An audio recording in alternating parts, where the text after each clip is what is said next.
Hello అండి. అందరికీ నమస్తే. ఈరోజు వీడియోలో మనం వినబోయే కథ ఏంటో తెలుసుకునే ముందు, కొత్తగా ఎవరైనా మన ఛానల్‌ని చూస్తున్నట్లయితే తప్పకుండా ఒక లైక్ చేసి ఛానల్‌ని సబ్స్క్రైబ్ చేసుకోండి. ఇక కథలోకి వెళ్ళబోయే ముందు, మీ ఇంట్లో ఏదైనా అకేషన్ ఉన్నట్లయితే, లేదా మీ ఫ్రెండ్స్ అండ్ ఫ్యామిలీ మెంబర్స్‌లో అకేషన్స్ ఉంటాయి కదా! అంటే బర్త్‌డే కానివ్వండి, లేదా మ్యారేజ్ యానివర్సరీ, లేదా లవర్స్ కోసం లవ్ సాంగ్స్ కానివ్వండి, ఫ్యామిలీ సాంగ్స్ లేదా ఎమోషనల్ సాంగ్స్ ఇలా వాళ్ళకి ఏదైనా పాటని క్రియేట్ చేసి డెడికేట్ చేయాలనుకుంటే, అంటే ఎప్పుడూ ఇచ్చే గిఫ్ట్స్ కాకుండా పాటని వాళ్ళకి గిఫ్ట్‌గా ఇచ్చారనుకోండి, చాలా హ్యాపీగా ఫీల్ అవుతారు కదా! అలా ఒకవేళ మీకేదైనా పాట కావాలంటే, నేను చూపించిన పోస్టర్‌లో ఉన్న వాట్సాప్ నెంబర్‌కి మీరు మీ డీటెయిల్స్ ఇచ్చినట్లయితే, వాళ్ళు దానికి అకార్డింగ్‌గా సాంగ్‌ని రెడీ చేసిస్తారు. ఇక ఇప్పుడు మనం కథ విందాం. పూర్తిగా ఇంకా సూర్యుడు ఉదయించకముందు ప్రపంచం మొత్తం ఇంకా నిద్రలోనే ఉన్నట్టుగా, గాలి కూడా నెమ్మదిగా ఊపిరి పీల్చుకుంటూ ఉన్నట్టుగా అనిపించే ఆ ప్రశాంత సమయం. అప్పుడే ఆ ఇంటి వరండాలో ఒక చిన్న అలికిడి మొదలవుతుంది. వేణుగోపాల్‌కి గడియారం చూసే అవసరం ఉండదు. రోజూ అదే సమయానికి గంట కొట్టినట్టుగా అతనికి మెలుకువ వస్తుంది. అదెప్పుడూ ఉండే పాత అలవాటే. దాదాపు 40 ఏళ్లుగా మారని జీవన శైలి అది. తలుపు తెరిచి బయటకు అడుగుపెట్టగానే చల్లని గాలి అతని ముఖాన్ని తాకింది. వరండాలో ఉన్న ఆ పాత వాలుకుర్చీ కాలంతో పాటు పాతదైపోయిన జ్ఞాపకాలతో నిండిపోయింది. అతని కోసం ఎదురుచూస్తున్నట్టే ఉంటుంది. రోజులాగే వేణుగోపాల్ కూర్చున్నాడు. చేతిలో పేపర్ ఉంటుందన్న మాటే కానీ అతని చూపు మాత్రం అక్షరాలపైన ఉండదు. అతను ఎదురు చూస్తున్నది వేణు, కాఫీ రెడీ అయింది అనే ఒక మాట కోసం. కానీ ఇప్పుడు ఆ స్వరం అతని ఇంట్లో వినిపించట్లేదు. అయినా ప్రతిరోజు ఉదయం వేణుగోపాల్ చెవులకు మాత్రం ఆ మాట వినిపిస్తూనే ఉంది. ఆయన భార్య సరళ. ఆమె పేరు వినబడితే చాలు వేణుగోపాల్‌కి తన మనసు ఒక్కసారిగా ఆగినట్లనిపించి మళ్ళీ ముందుకు వెళ్తుంది. సరళ కేవలం వేణుగోపాల్‌కి జీవిత భాగస్వామి మాత్రమే కాదు. అతని ప్రతి ఉదయం, ఆయన అలవాట్లు, అతని జీవితం అంతా సరళమయం. సరళ వేణుగోపాల్ జీవితంలోకి అడుగుపెట్టిన మరుసటి రోజు కాఫీ కలిపి అతనికిచ్చింది. నాకు కాఫీ అలవాటు లేదు అన్న అతనికి, అయితేనే ఇప్పటినుంచి కాఫీ అలవాటు చేసుకోండి. మనిద్దరం ఒకటిగా మారాలంటే అలవాట్లు కూడా కలవాలి కదా మరి అని నవ్వుతూ చెప్పింది. ఆ రోజు నుంచి కాఫీ వాళ్ళ మధ్య ఒక బంధంగా మారింది. సరళ కాఫీ చేసే విధానమే వేరు. డికాషన్ మరిగే శబ్దం, పాల పొంగే వాసన, కప్పులో పోసేటప్పుడు వచ్చే ఆ చిన్న గులకరింత అన్నీ కలిపి ఒక చిన్న సంగీతంలా అనిపించేవి వేణుగోపాల్‌కి. కాఫీ కప్పు బర్తకిస్తూ, ఇది కేవలం కాఫీ మాత్రమే కదండీ! మన రోజుకి ప్రారంభం అనేది. అందుకు వేణుగోపాల్ నవ్వుతూ, అంతలా మురిసిపోయే విషయం ఏముందని ఇందులో అంటే, సరళ సీరియస్‌గా చూసి, మనుషులు మాట్లాడే మాటల్లో ప్రేమ చూపించరు. ఇలాంటి చిన్న చిన్న పనుల్లోనే వాళ్ళ ప్రేమ మనకు కనబడుతుంది అనేది. అలాంటి ఎన్నో మధుర స్మృతులతో వాళ్ళ దాంపత్య జీవితం హాయిగా సాగిపోతుంది. వాళ్ళ ప్రేమకు ప్రతిరూపంగా ఒక బాబు పుట్టాడు. ఎన్నో కలలు వాణ్ణి బాగా చదివించి గొప్పవాణ్ణి చేయాలని. చూస్తుండగానే కొడుకు పెద్దవాడయ్యాడు. ఉన్నత చదువులు చదువుకొని మంచి ఉద్యోగం సంపాదించాడు. ఒక్కగానొక కొడుకు ఉద్యోగరీత్యా వేరే ఊరు వెళ్ళటంతో వేణుగోపాల్, సరళ ఇద్దరే మిగిలిపోయారింట్లో. ఇంట్లో ఇద్దరమే ఉంటున్నామనే భావన ఆ దంపతులకు ఎప్పుడూ అనిపించలేదు. ఎందుకంటే వాళ్ళిద్దరూ ఎప్పుడూ గలగలా మాట్లాడుకుంటూ, ఒకరి పనుల్లో మరొకరు తోడుగా ఉంటూ సమయం అనేది తెలిసేది కాదు వాళ్ళకి. కానీ ఉన్నట్టుండి ఓ రోజు సరళ గొంతు మూగబోయింది. ఇప్పట్లాగే ప్రతిరోజు వినిపించే వేణు, కాఫీ తీసుకో అన్న సరళ గొంతు వేణుగోపాల్‌కి వినబడలేదు. మొదట తను పట్టించుకోలేదు. బహుశా అలసిపోయి ఉంటుంది అనుకున్నాడు. 5 నిమిషాలు, 10 నిమిషాలు, ఆ తర్వాత అరగంటైనా సరళ కాఫీ కప్‌తో రాకపోయేసరికి, సరళా అని పిలిచాడు. తన నుంచి ఎటువంటి సమాధానం రాలేదు.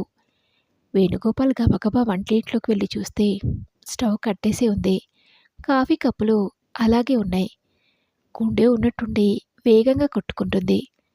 అలాగే బెడ్రూమ్‌లోకి వెళ్లి చూశాడు. సరళ నిశ్శబ్దంగా పడుకుంది. వేణుగోపాల్ సరళనలా అలా చూసి, "ఏంటి ఇవాళ ఇంకా నిద్రపోతూనే ఉన్నావు?" అన్నాడు. సరళలో ఎలాంటి చలనం అనిపించలేదు. ఆ క్షణం వేణుగోపాల్‌కి ప్రపంచమంతా చీకటిగా కనిపించింది. ఆ రోజు నుంచి ఆ ఇంట్లో కాఫీ వాసన రాలేదు.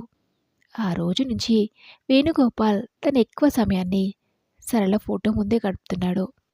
ఎప్పట్లాగే వచ్చే సరళ చేతి కాఫీ వాసన వేణుగోపాల్‌కి రావటంతో వేణుగోపాల్‌కి అర్థం కాలేదు. ఉన్నట్టుండి ఇలా ఎలా చుట్టూ చూశాడు. ఎవ్వరూ కనిపించకపోవడంతో అంతా నా భ్రమ అనుకున్నాడు. ఆ తర్వాత కొన్ని రోజులకు రాహుల్ వచ్చి, "నాన్నా, మీరిలా ఒంటరిగా ఎన్ని రోజులని అమ్మని తలుచుకుని బాధపడుతూ ఇక్కడే ఉంటారు? నా దగ్గరికి రావచ్చు కదా" అడిగాడు. కొడుకు అడిగిన దానికి వేణుగోపాల్, "లేదురా, ఈ ఇల్లు వదిలి నేనెక్కడికి రాలేను. మన ఇంట్లో ఉంటే మీ అమ్మ నాతోనే ఉన్నట్టుందిరా" అన్నాడు. తండ్రి తనతో రానని చెప్పడంతో కొద్ది రోజులుండి రాహుల్ వెళ్ళిపోయాడు. ఓ రోజు వేణుగోపాల్, "ఈరోజు సరళ చేసినట్టే కాఫీ చేస్తాను" అని ప్రయత్నించాడు. అదే కొలతలతో అదే విధంగా కప్పులు పోసుకుని ప్రతి ఉదయం ఇద్దరూ కలిసి ఎక్కడైతే కాఫీ తాగేవారో అక్కడే కూర్చుని ఒక సిప్ చేయగానే వేణుగోపాల్‌కి అర్థమైంది. సరళ చేసేది కేవలం కాఫీ మాత్రమే కాదని, అందులో తన ప్రేమ ఇమిడి ఉందని. రోజులు గడుస్తున్న కొద్దీ ఆ ఇంట్లో నిశ్శబ్దం మరింత ఎక్కువైంది. ఓ రోజు ఉదయం వేణుగోపాల్ కళ్ళు మూసుకుని ఏదో ఆలోచనలో ఉండగా అదే కాఫీ వాసన మళ్ళీ వచ్చింది. వంటింట్లో నుంచి ఏదో శబ్దం వినిపించింది. వేణుగోపాల్ కిచెన్లోకి వెళ్ళి చూస్తే ఓ 10, 11 ఏళ్ల వయసు గల అమ్మాయి కనిపించింది. చేతిలో కాఫీ కప్తో, "తాతయ్య, కాఫీ" అంది. వేణుగోపాల్ ఆశ్చర్యపోయి, "ఎవరమ్మా నువ్వు?" అన్నాడు. అందుకు ఆ అమ్మాయి నవ్వి, "నేను పక్కింట్లో ఉంటాను. అమ్మ చెప్పింది మీరు ఒంటరిగా ఉంటారని. అందుకే కాఫీ తీసుకొచ్చాను తాతయ్య" అంది. వేణుగోపాల్ కాఫీ కప్ తీసుకుని ఒక సిప్ చేశాడు. అతని కళ్ళు పెద్దవయ్యాయి. అదే రుచి, అదే వాసన, అచ్చం సరళ చేసినట్టే ఉంది అనుకుంటూ ఉండగా అతని చేతులు వణికాయి. "ఇదెలా సాధ్యం?" అన్నాడు. ఆ అమ్మాయి అమాయకంగా నవ్వింది. "మీకోసం ప్రేమతో చేశాను కదా, అందుకే. అమ్మ చెప్తూ ఉంటుంది ప్రేమతో చేసే ఏ పనైనా బావుంటుందని." ఆ రోజు నుంచి ప్రతి ఉదయం ఆ అమ్మాయి వచ్చేది. కాఫీతో పాటు ముద్దు ముద్దు మాటలు కూడా చెప్పేది. స్కూలు విషయాలు, స్నేహితుల గొడవలు, అలా కొన్ని రోజులకు వాళ్ళిద్దరూ మంచి స్నేహితులయ్యారు. స్కూలుకి వెళ్ళే ముందు, స్కూల్ నుంచి వచ్చాక తను ఎక్కువ సమయాన్ని వేణుగోపాల్‌తోనే గడిపేది ఆ అమ్మాయి. వేణుగోపాల్ కూడా ఆ అమ్మాయి రాక కోసం ఆతృతగా ఎదురుచూస్తుండేవాడు. అలా కొంతకాలం గడిచింది. వేణుగోపాల్ మళ్ళీ జీవించడం మొదలుపెట్టాడు. ఆమెకి కథలు చెప్తూ, చదువులో సహాయంగా ఉండేవాడు. ఆ అమ్మాయి మళ్ళీ ఆ ఇంట్లో తిరగటం మొదలుపెట్టినప్పటి నుంచి ఆ ఇంటికి మళ్ళీ కొత్త కలొచ్చింది. అలా కొంతకాలం గడిచాక ఒకరోజు వల్లి రాలేదు. వేణుగోపాల్ చాలాసేపు ఎదురుచూశాడు. ఆ రోజంతా వల్లి రాకపోవడంతో పక్కింటికి వెళ్ళి చూస్తే తాళం వేసుంది. అటుగా వెళ్తున్న వాళ్ళని అడిగితే, "వాళ్ళు నిన్న రాత్రే వెళ్ళిపోయారే" అని చెప్పడంతో వేణుగోపాల్ మనసు చిన్నబోయింది. "అదెలా? వల్లి ఒక్క మాటైనా నాకు చెప్పలేదు. ఎక్కడికి వెళ్ళుంటారు?" అనుకుంటూ ఇంటికి తిరిగొచ్చి కుర్చీలో కూర్చుని తల వెనుక కానించి కళ్ళు మూసుకున్నాడు. చిన్నగా గాలి వీస్తుంది. మళ్ళీ అదే వాసన. వేణుగోపాల్ నెమ్మదిగా నవ్వి, "ఇదంతా చేస్తుంది నువ్వే కదా సరళా" అన్నాడు. ఆ క్షణం వేణుగోపాల్‌కి అర్థమైంది. వల్లి సరళ పంపిన ఒక జ్ఞాపకం. ఆమె లేదనేది నిజం, కానీ ఆమె ప్రేమ ఇంకా అక్కడే ఉంది. వేణుగోపాల్ లేచి వంటింట్లోకి వెళ్ళాడు. మళ్ళీ కాఫీ కలిపి కప్పు చేతిలో పట్టుకుని వరండాలో కూర్చున్నాడు. సూర్యుడు మెల్లగా ఉదయిస్తున్నాడు. పక్షుల కిలకిల రావాలు వినబడుతున్నాయి. గాలి మళ్ళీ ఆ సువాసనతో నిండిపోయింది. వేణుగోపాల్ అనుకున్నాడు, జీవితంలో మనుషులు దూరం అవుతారు, సమయమూ మారుతుంది, ఇల్లు ఖాళీ అవుతుంది. కానీ ప్రేమతో చేసిన చిన్న చిన్న అలవాట్లు, ఒక కాఫీ కప్పులో తాగిన జ్ఞాపకాలు ఎప్పటికీ మనల్ని వదిలిపోవు అని. మరో ఉదయం మళ్ళీ మొదలైంది. కాఫీతో కాదు, జ్ఞాపకాలతో, ప్రేమతో, జీవితం మీద మళ్ళీ నమ్మకంతో.